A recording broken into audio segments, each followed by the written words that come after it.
Hello friends, welcome back to idea lab systems. पहले 3 video में हमने सीखा था कि क्लाउड कंप्यूटिंग क्या होता है, उसके बेसिक कंसेप्ट्स क्या हैं, क्लाउड कंप्यूटिंग के बेनिफिट्स क्या हैं। उसके बाद डेटा सेंटर क्या होते हैं, ट्रेडिशनल डेटा सेंटर और क्लाउड डेटा सेंटर में क्या डिफरेंस होता है, क्लाउड के बेनिफिट्स क्या क्या होते हैं। देन उसके बाद हमने देखा था कि क्लाउड डेटा सेंटर में रीजन्स क्या होते हैं, अवेलेबिलिटी जोन्स क्या होती है, लोकल जोन्स क्या होते हैं। ठीक है। और इस वीडियो में हम सीखेंगे कि हम AWS के फ्री टियर के लिए साइन अप कैसे कर सकते हैं। ठीक है, क्योंकि आगे के जो भी नेक्स्ट जितने भी सेशन होंगे उसमें जो भी हमारा थ्योरेटिकल कवर होगा उसके साथ साथ मैं आपको उसका प्रैक्टिकल इम्प्लीमेंटेशन भी दिखाते जाऊंगा AWS क्लाउड पे। ठीक है।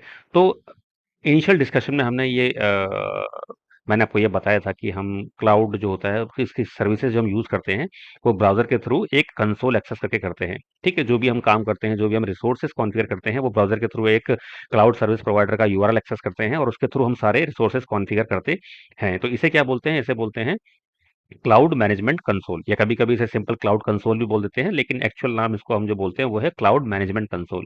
ठीक है, क्योंकि हम सारा मैनेजमेंट जो होता है क्लाउड का वो इसी के थ्रू करते हैं। फॉर एग्जांपल, अगर आप कोई वर्चुअल मशीन क्रिएट कर रहे हो, कोई डेटाबेस क्रिएट कर रहे हो, स्टोरेज क्रिएट कर रहे हो, या फिर और भी कोई रिसोर्सेस हार्डवेयर के अलावा सॉफ्टवेयर कॉन्फ़िगर कर रहे हो, तो ये सारा काम हम कहाँ से करते हैं, ये सारा काम हम मैनेजमेंट कंसोल के थ्रू करते हैं। इसके अलावा और भी ऑप्शंस अवेलेबल हैं, जैसे मैं बोलूँ कि आपको CLI कमांड लाइन इंटरफेस भी होता है, अगर आपको ऑटोमेशन करना है अपने रिसोर्सेज के कॉन्फ़िगरेशंस का, तो instead of doing the console आप कमांड लाइन इंटरफेस के थ्रू भी कर सकते हो, जिसमें आप स्क्रिप्ट्स लिख सकते हो। ठीक है, तो वो वाला पार्ट भी हम theoretical as well as practical cover करेंगे आने वाले सेशंस में। ठीक है। तो but basically as of now हम क्या सीख रहे हैं इसमें, कि हम क्लाउड के AWS के फ्री टियर के लिए साइन अप कैसे कर सकते हैं। तो फ्री टियर क्या होता है कि क्लाउड में बहुत सारी सर्विसेज ऐसी हैं AWS में जो कि आप विदाउट एनी कॉस्ट मतलब फ्रीली यूज कर सकते हैं। जैसे कुछ आप वर्चुअल वर्चुअल मशीन्स क्रिएट कर सकते हैं, या स्टोरेज क्रिएट कर सकते हैं। ऐसे ही बहुत सारे रिसोर्सेज हैं जो आप फ्री टियर के अंदर कॉन्फ़िगर कर सकते हैं प्रैक्टिस पर्पस के लिए, जिसके लिए आपको कोई भी पेमेंट नहीं करना पड़ेगा। ठीक है। तो अभी हम देखते हैं कि आप AWS फ्री टियर के लिए कैसे कॉन्फ़िगरेशन या फिर कैसे साइन अप कर सकते हैं। तो सबसे पहले आपको क्या करना है कि आपको aws.amazon.com पे जाना है। ठीक है, ब्राउज़र में आप ओपन करेंगे, उसमें आप डालेंगे aws.amazon.com। ठीक है। जब ये वेबसाइट खुल जाएगी तो आप क्लिक किस पे करेंगे, complete sign up. Okay. Sign up के बाद जो पहला ऑप्शन होगा वो होगा लॉगिन करने का as a root user and as a IAM user. तो रूट यूजर क्या होता है और IAM यूजर क्या होता है, इसमें डिफरेंस क्या होता है, ये जब हम सिक्योरिटी के बारे में पढ़ेंगे तो वहां पर हम इसको समझेंगे।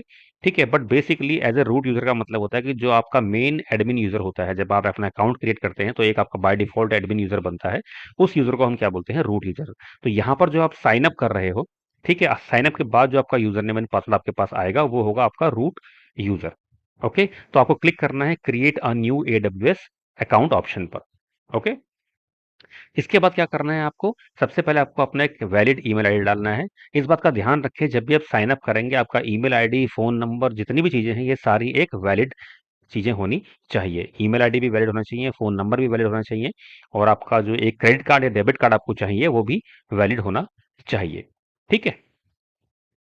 तो सबसे पहले आप अपना ईमेल एड्रेस डालेंगे, ये आपका रूट यूजर का ईमेल एड्रेस होगा। ठीक है। उसके बाद अपना एक अकाउंट नेम दे सकते हैं। ओके। इसके बाद क्या है कि आपका एक कंफर्मेशन कोड आया आपका ईमेल आईडी पे। ठीक है, जैसे मैंने बताया आपको, आपका ईमेल आईडी भी वेरीफाइड होता है, साथ साथ आप जो मोबाइल नंबर देते हैं वो भी आपका वेरीफाइड होता है। तो सबसे पहले आपने रूट यूजर में अपना ईमेल आईडी डाला, उस ईमेल आईडी पे आपका एक मैसेज आएगा, वेरिफिकेशन कोड आएगा, आपको वो कोड यहाँ पे एंटर करके वेरीफाई पे क्लिक करना है। ठीक है। नेक्स्ट आपको क्या करना है, अपने रूट अकाउंट का एक पासवर्ड क्रिएट करना है। ठीक है, तो यहाँ पर अपना पासवर्ड डालिए।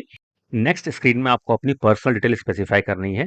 कॉन्टैक्ट इन्फॉर्मेशन में आप ऑप्शन जो लेंगे वो लेंगे personal for your own projects. ठीक है, बिकॉज आप अपने किसी बिजनेस अकाउंट के लिए ये अकाउंट क्रिएट नहीं कर रहे हैं। ठीक है। उसके बाद अपना एक वैलिड फोन नंबर डालेंगे, एक एड्रेस डालेंगे। ठीक है। उसके बाद आप पोस्टल कोड डालेंगे। ठीक है। उसके बाद टर्म एंड कंडीशन को एक्सेप्ट करके आप कंटिन्यू पे क्लिक करेंगे। उसके बाद आपको एक वैलिड क्रेडिट या डेबिट कार्ड की डिटेल डालनी है। ठीक है, मेक श्योर कि ये वैलिड होना चाहिए, क्योंकि इस पर से कुछ ₹1 या ₹2 या ₹3 के आसपास ऐसा कुछ अमाउंट डिडक्ट होता है just for the verification purpose के लिए। ठीक है। और इसके बाद जब भी आप क्लाउड कंप्यूटिंग का कंसोल यूज करते हैं, कोई भी रिसोर्सेज आप क्रिएट करते हैं, ठीक है, तो उसके बाद आपका ऑटोमेटिकली कुछ भी नहीं कटेगा। ठीक है। कई बार क्या होता है, बहुत सारे इंजीनियर्स या स्टूडेंट्स ने मेरे से डिस्कशन में ये क्वेरी रेज की है कि अगर हम अपने यहाँ पर अकाउंट की डिटेल डालते हैं और बाद में हम कोई ऐसी सर्विस गलती से रिसोर्स ऐसा कोई ऐसा रिसोर्स हम गलती से क्रिएट कर देते हैं जो कि आपका बिलेबल है, ठीक है, तो उसका अमाउंट ऑटोमेटिकली कट जाएगा या फिर क्या होगा, तो आपका कोई भी अमाउंट ऑटोमेटिकली नहीं कटता है, ठीक है। अगर कोई भी आपका ऐसा कोई रिसोर्स आपने कॉन्फ़िगर किया है जिसके लिए आपका कुछ स्मॉल अमाउंट ऑफ पेमेंट आपका जनरेट होता है, तो वो आपके बिल में आएगा, ठीक है, बट ऑटोमेटिकली इस कार्ड से कोई भी डिडक्शन नहीं होगा, ठीक है। तो ये कार्ड आपका सिर्फ़ और सिर्फ़ एक वेरिफ़िकेशन पर्पज़ के लिए है, ठीक है।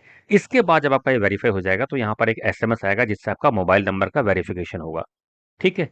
और मोबाइल नंबर का वेरिफिकेशन होगा, उसके बाद फाइनल स्क्रीन में आपको क्लिक करना है कंप्लीट साइन अप में, और इसमें जो आपको ऑप्शन लेना है तो फर्स्ट वाला लेना है जो कि है बेसिक सपोर्ट फ्री, ठीक है। तो ये 12 मंथ के लिए आपका फ्री सब्सक्रिप्शन है, ओके। और उसके बाद लास्ट में आपको कॉन्ग्रेचुलेशन का मैसेज आएगा कि आपका जो साइन अप है वो कंप्लीट हो गया है। यहाँ से आप अपने go to the AWS management console पे क्लिक करके आप मैनेजमेंट कंसोल पे जा सकते हैं, या फिर आप सिंपल आप ब्राउजर में aws.amazon.com करके भी आप इस कंसोल को खोल सकते हैं। उसके बाद आप क्लिक करेंगे sign in to the console पे, ठीक है। और क्योंकि हमने एक रूट यूजर क्रिएट किया है मेन, तो आप यहाँ पर अपना यूजर नेम ईमेल आईडी डालेंगे रूट वाला जो आपने क्रिएट किया है, और पासवर्ड देखिए आप यहाँ से मैनेजमेंट कंसोल पे लॉग इन कर सकते हैं। तो ये आपका सबसे पहला स्क्रीन है, ठीक है। राइट कॉर्नर पे आप टॉप कॉर्नर आप देख सकते हैं आपका यूजर नेम डिस्प्ले करेगा, जस्ट उसके बगल में जो है वो रीजन डिस्प्ले करेगा जो हमने इससे पहले वाले वीडियो में डिस्कशन किया था, ठीक है। तो बाय डिफॉल्ट अभी कौन सा रीजन शो कर रहा है, टोक्यो रीजन शो कर रहा है, ठीक है। आपको अपने जो भी रिसोर्सेज क्रिएट करने हैं, अगर आपको कोई डिफरेंट रीजन सेलेक्ट करना है, फॉर एग्जाम्पल आप इंडिया में है और आप चाहते हैं कि आपका जो डेटा सेंटर है वो नियर बाय हो, तो आप यहाँ पर मुंबई या फिर हैदराबाद रीजन सेलेक्ट कर सकते हैं, ठीक है। उसके बाद अब अगर आप सर्विसेज मेन कंसोल पे क्लिक करेंगे, ऑप्शन पे क्लिक करेंगे, तो इसके अंदर आपको सारे सर्विसेज के ऑप्शन डिस्प्ले होंगे, जितने भी सर्विसेज आपके एडब्ल्यूएस अमेजॉन में है, वो कोई भी सर्विसेज आप यहाँ पे क्लिक करके उस सर्विस को कॉन्फ़िगर कर सकते हैं, ठीक है। तो ये कंप्लीट मैनेजमेंट कंसोल, इसके सारे ऑप्शंस, इसमें डिफरेंट डिफरेंट सर्विस की प्रोविजनिंग कैसे होती है, ये सारा कुछ जो है हम अगले कुछ वीडियोस की सीरीज में देखने वाले हैं। Thanks for watching this video.